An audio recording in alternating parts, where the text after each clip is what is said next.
Today, we finally got something we haven't really had in Marvel's Wolverine up until this point. People outside of Insomniac have actually played the game, not watched a trailer, not watched a developer-controlled gameplay demonstration. They sat down at Insomniac, played roughly 2 hours of Marvel's Wolverine, went through the opening sections of the game, used its combat system, looked through the progression menus, explored Madripoor, and got to see how some of the story actually played out. And after going through what these creators and outlets experience, there is a lot more going on in this game than Insomniac's trailers have shown us. Some of the biggest things we learned today weren't even giant story reveals. They were things sitting inside the menus, like how rage actually works, how many different techniques Logan can learn, a completely separate adaptation system, different ways of upgrading those systems, multiple types of claws, a much larger selections of suits than we actually knew about, replayable challenges tied to Logan's memories, sections where his healing factor can actually be taken away from him, and we finally have a much clearer idea of how linear this game actually is and what you're able to do when the game gives you the room to explore. So when I say Marvel's Wolverine looks bigger than we thought, I'm not talking about it suddenly being an open world game. I'm talking about the amount of systems, customization, optional content, and character stuff that is sitting underneath the story. One of the biggest examples of that is the rage system. We've seen Logan go into rage in the trailers before, but today finally gave us an explanation of what's actually happening. Wolverine has 3 rage tiers, and you don't simply fill 1 meter, activate a rage mode, and wait for it to run out. As you successfully fight enemies and keep your combos going, Logan builds through those different levels of rage, and each level changes what he can do. According to the hands-on impression, as the meter rises, Logan's attacks become more powerful, and eventually brutal critical attacks become available. At the highest end of it, you can also gain access to what's called Last Stand. That means if Wolverine is completely taken down, he can use his rage to get himself back into the fight rather than immediately dying. One of the people who actually played the game described Logan as being more vulnerable than they expected at first. They were trying to dodge melee attacks instead of parrying them, and they actually died several times while learning how the combat worked. So Wolverine being able to heal does not mean you can just ignore what enemies are doing and tank everything. You still have to learn the combat, melee attacks need to be parried, range attacks need to be avoided or dealt with, and you have to manage what's happening around you while continuing to build rage. But there's another detail about rage that I really like. Enemies actually react to it. The higher Logan's rage gets, the more animalistic he becomes, and the enemies around him start realizing what they are dealing with. They can become afraid of him. So rage isn't only represented by a meter on the HUD, the people Logan is fighting actually acknowledge the change. Having the enemies recognize that Logan is losing control and react to him because of it makes the system feel like part of the character rather than just another damage boost. And rage connects directly into several other combat systems that were shown today. One of the screenshots from the hands-on footage gives us a proper look at the techniques menu. And this menu immediately tells us that the attacks we've seen in the trailer are only part of Logan's moveset. There are multiple branches of techniques with a large number of locked abilities still sitting in the menu. The player earns technique points as Logan levels up, and those points can be spent unlocking new attacks and abilities. One of the abilities shown is Healing Strike. Healing Strike can be used against a staggered enemy to deal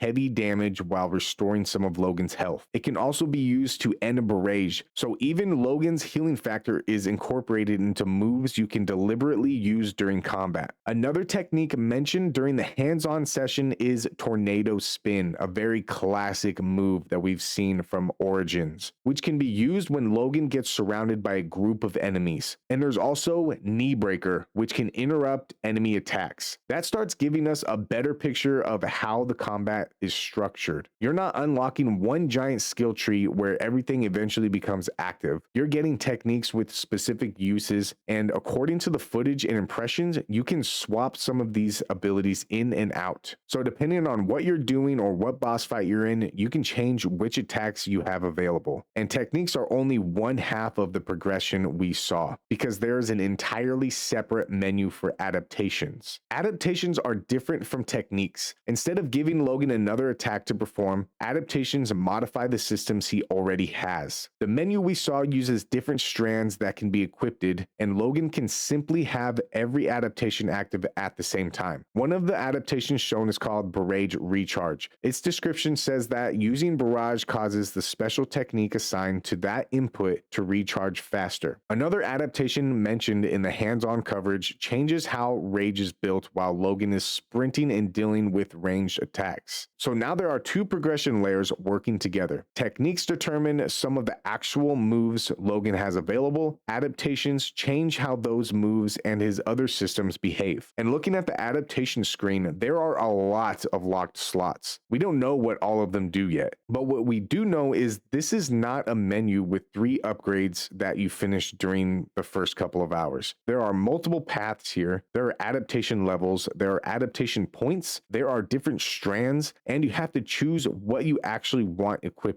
That's one of the things that stood out to me the most from today. We've watched a lot of Wolverine combat at this point, but until now we really hadn't seen the progression underneath it. Now we know that rage, techniques, and adaptations are 3 separate systems that interact with one another. So the people who played the game also gave us a better idea of what an actual encounter feels like when you're holding the controller. One preview specifically mentioned that there was more to keep track of than they initially expected. You have melee enemies coming after you, you have ranged enemies attacking you from a distance, melee attacks rely heavily on learning the parry, and Logan has ways of quickly closing the gap on enemies instead of slowly working his way across the area. We've seen the leap attack before, but now we know how important that movement becomes when you're actually trying to control a fight. You can launch Logan across the area and get directly onto an enemy that needs to be dealt with. And depending on the encounter, that might mean ignoring somebody standing directly in front of you because the ranged enemy across the room is causing a bigger problem. That becomes more important because some enemies and environments can interfere with Wolverine's powers. This was another confirmed gameplay mechanic today. There are sections containing ability inhibitors. These can stop Wolverine from using some of his mutant abilities, and one of the biggest things they can take away is his healing factor. While Logan is being affected by one of these inhibitors, he cannot simply regenerate the damage he is taking. The PlayStation hands-on specifically describes sections where Logan has to work through enemies while his healing is disabled, forcing the player to rely more heavily on the basic combat mechanics until the inhibitor is destroyed. That gives Insomniac a way to completely change the rules of an encounter without changing characters. One fight might allow you to take damage knowing Logan can recover. Then another fight puts an inhibitor in the area, and suddenly every mistake matters more because that healing is gone. And that also explains why we've seen Wolverine take so much punishment without the game making him impossible to kill. The hands-on impressions make it pretty clear that Logan can die. His healing factor is powerful, but the game still expects you to learn how its combat works. We also got another look at Logan's physical damage during combat. And I want to be careful with this because there is one part of this system that we still do not have enough footage to confirm. What we can see is that Logan's body and clothing visibly become damaged. His suit can get ripped, his skin can be exposed, and that damage remains visible while he is fighting. One thing I noticed in the footage was damage appearing across the same area of his back as he continued taking punishment. What I cannot confirm yet is whether every individual attack creates damage exactly where that attack lands. So I'm not going to say that getting shot in the shoulder automatically creates a bullet wound in that exact spot until we actually see enough uninterrupted footage to prove it. But persistent visible damage itself is there. And combined with the fact that Logan's healing can actually be disabled in certain encounters, there seems to be more gameplay attached to his healing factor than we originally knew. And this is exactly why I wanted to wait for these hands-on impressions before doing another big breakdown. We've spent months looking at trailers and trying to figure out how some of these systems work. Today, people actually played them. So now we can stop guessing about a lot of this stuff and start talking about what is really in the game. And there is still a ton from today that I haven't even gotten into yet. So if you've been following my Marvel's Wolverine coverage, make sure you're subscribed because we're going to be going through all of this leading right into launch. And if you'd like to support the channel a little further, you could become a channel member. A huge thank you to those that are already channel members. And if you do choose to become a member, I thank you in advance for your support. short. Now, the hands-on sessions didn't only reveal gameplay systems. The people who played it actually started at the beginning of the game. That gives us our clearest explanation yet of how this story begins. Now, this section of the video will kind of, I guess, spoil it a little bit. So if you don't want to know absolutely anything about the story and you want to be completely surprised for when the game comes out, I would definitely suggest skipping this section of the video, and I'm going to have benchmarks so you'll know when I'm done talking about the story. Logan has a history with Team X, but when the game starts, he has been away from the group for several years. The opening brings him back together with the team for a mission involving Boulevard Trask, and the members of Team X that we see alongside Logan include Mystique and Sabretooth. That alone already tells us something important about the story. Sabretooth isn't simply being introduced as the monster Logan has to fight. And based on the impressions from people who have played it, there is a lot of tension between these two. Their relationship can turn violent, but apparently there are also moments where that hostility becomes almost playful. They know each other extremely well, and you can tell there is a history there long before the game starts. The opening mission eventually takes the group into one of Trask's facilities, and what they find there starts revealing exactly what Trask has been doing to mutants. He's been abducting them, studying them, experimenting on them, and disposing of them while trying to maintain human superiority. That discovery is also one of the moments where Logan's rage becomes part of the story rather than just a combat mechanic. He sees what has been done inside the facility, loses control, and starts tearing his way through Trask Reavers. And during that section, he eventually crosses path with Omega Red. So even within the opening portion that people played, we're already getting Team X, Trask, Reavers, Mystique, Sabretooth, and Omega Red. And that mission eventually leads Logan to Nathaniel Essex. Today's coverage also clarified more of Nathaniel Essex's role in Logan's past. Essex is the person who found Logan years earlier when Logan was in a much worse state and dealing with major gaps in his memory. Essex eventually formed Team X with the goal of protecting mutants and creating a place where they could belong. So Logan and Essex already have history before the events were playing, and during the present day mission, Essex is being held captive by Trask. Logan eventually fights his way through the facility to free him. That puts Essex and Trask on two very different sides of the same mutant conflict. Trask believes mutants are dangerous and wants humanity protected from them. Essex believes mutants represent something greater, and Logan is caught right in the middle of these two ideas while still trying to figure out pieces of his own past. That matters because it gives us some context for all of these systems and characters we're seeing. The story isn't starting with Logan discovering that he has claws. He already knows how to be Wolverine. He doesn't fully understand who he used to be, what happened to him, and what parts of his past can he trust. And one of the new gameplay systems revealed today is directly connected to uncovering those memories. But before we get into the nightmare doors and what they actually do, we need to talk about the customization menu. People went into this preview expecting to see some new combat. I don't think anybody expected to come out of it counting what could potentially be more than 20 Wolverine suits, along with multiple different sets of claws. So we already knew Marvel's Wolverine was going to have alternate suits. Insomniac has shown some of them before, and we already knew that different suits and claws were going to be unlockable throughout the game. But now we've actually gotten a look at the menu where all of this stuff lives. One of the creators who played the game went through the menu and started counting what was visible. And depending on exactly how those slots are organized, it looks like we could be dealing with somewhere in the range of 20 plus suit options. I've seen people count enough spaces to suggest that number could potentially reach around 27. But I want to make this distinction here. I'm not saying Marvel's Wolverine has 27 confirmed suits. Insomniac has not announced that number. What we can confirm is that the menu that was shown to these creators in the previews contains a pretty large amount of suit slots, many of which were still locked. And that is already a much bigger wardrobe than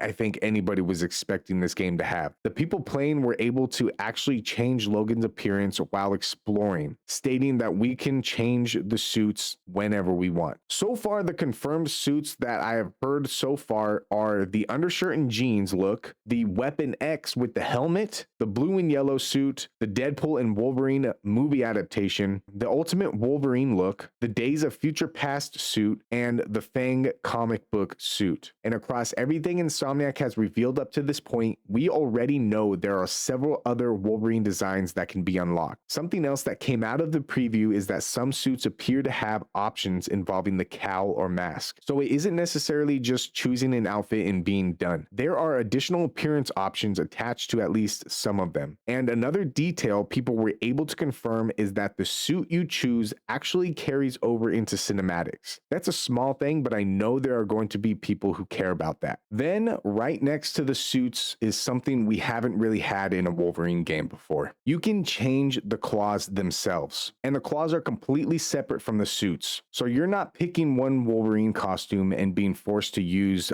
whatever claw design comes with it. You can mix them up. We already knew from Insomniac that the game would have unlockable claw customization, but these previews give us a much better idea of how that works inside the game. Different claw sets can be selected independently. We've already seen things like reflective claws, and there are several different shapes and designs across the game in its different editions. But one of the creators that dealt with the hands-on coverage had confirmed that there are multiple different types of bone claw designs. And for anybody who watched my X-Men Origins comparison, you know that was something I specifically talked about. Now we have evidence that Insomniac has actually included them as a customization option. What's also important here is that Insomniac has confirmed that the different claw designs are cosmetic. They aren't giving you one set extra damage or forcing you to use a specific claw because it has better stats. So if you want a certain suit with bone claws or another with adamantium, you're choosing the look you want rather than choosing based on which one gives you the best build. And apparently you're not simply buying all of this stuff from one menu either. Some of these items are tied to progression, others can be unlocked through what you're doing in the game, which connects directly into another part of the preview that I think gives us a better understanding of what Insomniac means when they say this game is linear. Marvel's Wolverine is not an open world game. That part has not changed. You are not running around a giant Madripoor map clearing 50 icons before starting the next mission. But the people who played were able to experience sections where the game slows down and gives you room to look around. One of those places is Lowtown in Madripoor. After some of the much heavier combat sequences, the preview jumps into a quieter portion of the game around Princess Bar. And instead of immediately pushing you into another fight, Logan can actually walk around. You can explore different rooms, you can talk to characters, you can listen to conversations, you can find things hidden throughout the environment, and there are actual rewards for taking the time to look around. The PlayStation preview specifically mentions finding hidden crates containing raw upgrade materials along with collectible whiskey bottles. So these quieter sections aren't just there to walk you from one cutscene to another. There are things to find, and Logan's powers are being used during these sections too. We've seen Logan use his enhanced senses before, but now we have a much clearer understanding of how they work when you aren't fighting somebody. While exploring Princess Bar in Lowtown, the people playing could use enhanced senses to pick up different information around them. Logan can hear conversations happening nearby, he can pick up music coming from another room, and he can even follow another character by tracking their scent. So if somebody leaves the area and Logan needs to find them, you can actually use his senses to follow their trail. That fits into the stealth side of the game too. During combat areas, enhanced senses can help Logan track enemies and set up quieter takedowns. Then outside combat, the exact same abilities become an exploration mechanic. And if you actually take the time to follow some of these sounds and explore the rooms, there are story details hidden there. PlayStation preview found Mystique's wedding picture, and they also found an IOU written on an ace of spades from Lemmy Rabot, which of course is Gambit. That does not mean I'm sitting here telling you Gambit is now confirmed as some major character in the game, but his name is in the world. world. There are little things that are sitting around for people who actually take the time to look. And I like that because it gives these slower sections a reason to exist. They aren't just turning Wolverine into an open world game. They're giving the story room to breathe between all of these fights. And there's another type of optional content hidden inside these areas that goes much further than finding a collectible. While exploring, Logan can find something called nightmare doors. And these aren't just doors leading to another room. When Logan enters one, he gets transported into this strange, dreamlike version of a cabin. From there, he can enter something called a nightmare trial. These trials remix locations from the game into these distorted, almost fever dream versions of them. And the example PlayStation played was a timed speed challenge. You have to move through the environment and reach the end before the time runs out. But the reward isn't only an upgrade material or high score. Completing these can actually unlock forgotten memories from Logan's past. That immediately connects this optional content directly to the main story. Remember, one of the biggest parts of this version of Wolverine is that Logan does not fully remember what happened to him. He has huge pieces of his past missing. So if you decide to hunt down these nightmare doors and complete the trials behind them, you can actually learn more about him. And based on the footage of the impressions we've been going through, there appears to be different kinds of challenges connected to his side content. There are traversal based sections, there are combat challenges, there are opportunities to replay these things and improve how you did. So now add that into everything we've already talked about: the main story, the combat progression, techniques, adaptations, suits, claws, upgrade materials, collectibles, exploration, nightmare trials, and optional pieces of Logan's past. That is what I mean when I say this game is looking bigger than the trailers made it seem. Not bigger because they secretly added a giant map, bigger because there is more to actually do inside the game than those trailers were able to show us. And some of the reactions from people who played Marvel's Wolverine today weren't even about the violence. One of the previews that really stood out to me talked about how surprised they were about Logan himself. They went into the demo mostly wanting to experience the combat, and after roughly 2 hours with the game, one of their biggest takeaways was how much they actually cared about the character. A lot of that came from the Princess Bar section, because after everything that happens with Team X, Trask, and the Sentinels, the game slows down. Logan gets to actually exist around these people. We meet Jean Grey here. Jean has been protecting a group of mutant teenagers, and Logan gets an opportunity to walk with her. And despite these two still being relatively unfamiliar with each other at this point, there is already a connection between them. Logan actually talks to Jean about his anger. He admits that sometimes it scares him and that he wants to be better. That tells us a lot about how Insomniac is approaching this version of Wolverine, because the rage we just spent all that time talking about isn't only there because it gives you stronger attacks. It is something Logan himself is aware of. The game is putting us in control of that side of him during combat, and then giving him quieter moments where he has to deal with what that part of himself actually means. So Mystique also gets more time during these sections, and today gave us a better look at how she actually fits into gameplay. She isn't only standing next to Wolverine during cutscenes. During missions, Mystique can actively use her shape-shifting ability to help Logan get through enemy-controlled areas. We got to see her changing identities while working alongside him. And then when everybody gets back to Princess Bar, we see a completely different side of her. She and Logan can sit down and play Never Have I Ever.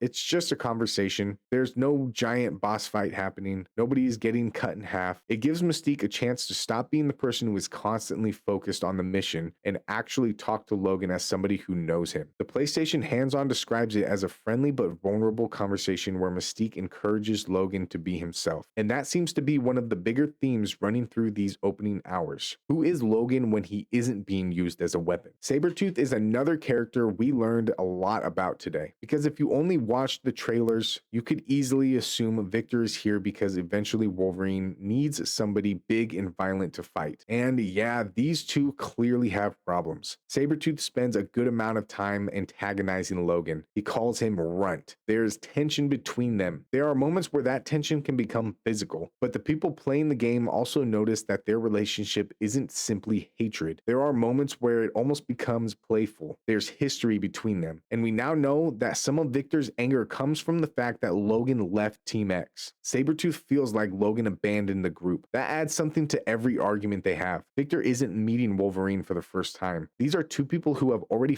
fought beside each other. They know how the other one works. And at least during the opening parts of this game, they are still capable of fighting on the same side. We also know now that Wolverine, Mystique, and Sabretooth work together during the Sentinel prototype fight. So whatever eventually happens between Logan and Victor, Insomniac has room to build towards it. And the Sentinel prototype fight sounds like it was basically the test at the end of the preview. By that point, the people playing had access to more of Logan's abilities and had spent time learning how the combat works. The Sentinel is specifically designed by Trask to detect and destroy mutants, and you can't just stand underneath it and smash attacks until it falls over. The PlayStation preview describes having to dodge and parry its larger attacks, wait for openings, and then use Wolverine's abilities when the opportunity is there. But Logan isn't fighting it alone. Mystique and Sabretooth are there too. So within roughly 2 hours of this preview, they got to see the game move from smaller fights with Reavers to Omega Red to exploration to character conversations to optional content, and then into the giant Sentinel encounter with Team X. That is a pretty wide range of things for a 2-hour preview to cover. And that's why I came away from all of these impressions feeling very different about the size of this game. Before today, most of what we had seen was built around the big moments: the blood, the claws, the finisher, the motorcycle, the Sentinels, the characters, all of the things that make a good trailer. Now we're finally seeing what connects those moments together. We know how rage works. We know there are 3 rage tiers. We know enemies can react to Logan when his rage starts getting out of control. We know there are special techniques. We know there are adaptations. We know Logan's healing can be disabled. We know there are multiple claw designs. We know there's a much larger suit menu. We know there are quieter exploration sections. We know enhanced senses have uses outside of combat. We know there are upgrade materials and collectibles hidden around the world. We know nightmare doors lead into optional trials, and we know completing those trials can reveal pieces of Logan's forgotten past. And then on the story side, we have a much better understanding of Team X. Essex, Trask, Mystique, Sabretooth, Jean, and how these people actually interact with Logan when he isn't cutting his way through somebody. That is a lot more information about what Marvel's Wolverine actually is, and there are still things Insomniac hasn't shown us. But what I like about today is that we don't need to fill those blanks in ourselves. There was already plenty here that is confirmed. And at this point, we only have about a month left before we finally get to experience all of this ourselves. Because September 15th is going to be a pretty crazy day around here. That is the day Marvel Wolverine launches. But it's also when the new Wolverine PlayStation hardware and accessories release. And I am planning on getting my hands on the Wolverine PlayStation 5 cover and matching DualSense controller. So yeah, we are absolutely going to be doing an unboxing on those. I want to get a close look at the cover, the controller, how everything looks once it actually is installed on the PlayStation 5 Pro. And then of course, we're going to be playing the game itself on the PlayStation 5 Pro. Those accessories go up for pre-order on August 19th. For PlayStation Direct here in the US, those pre-orders begin at 7 a.m. Pacific and 10 a.m. Eastern. And everything is being sold in limited quantities. The PlayStation 5 Pro covers are $74.99 and the matching DualSense is $84.99. So if you're trying to grab either one of those, August 19th is the date to remember. And assuming I can get my order in before they disappear, we are going to have a lot happening when September 15th gets here. Between now and then though, I'm nowhere near finished talking about this game. There are still comparisons I want to make with X-Men Origins and Marvel's Wolverine. And now that people have actually played Marvel's Wolverine, there are a lot of things we can go back and look at with way more context than we had before. But as far as today goes, I think this preview answered one of the biggest questions I still had about the game. We already knew Marvel's Wolverine could look good in a trailer. We've known that for a while. What we didn't know was how much game was actually sitting underneath those trailers. And now we're starting to see it. There's a full combat progression system. There are multiple layers of customization. There's optional exploration. There are challenges, collectibles, character moments, pieces of Logan's past that you can actually go looking for, and a story that seems willing to slow down and let characters exist together before throwing you into the next giant fight. So yeah, Marvel's Wolverine is looking a lot bigger than I thought it was. And now we're only a month away from finding out just how deep all of this actually goes. Let me know down in the comment section what surprised you most from everything that was revealed today. Was it the rage system, the amount of suits, the bone claws,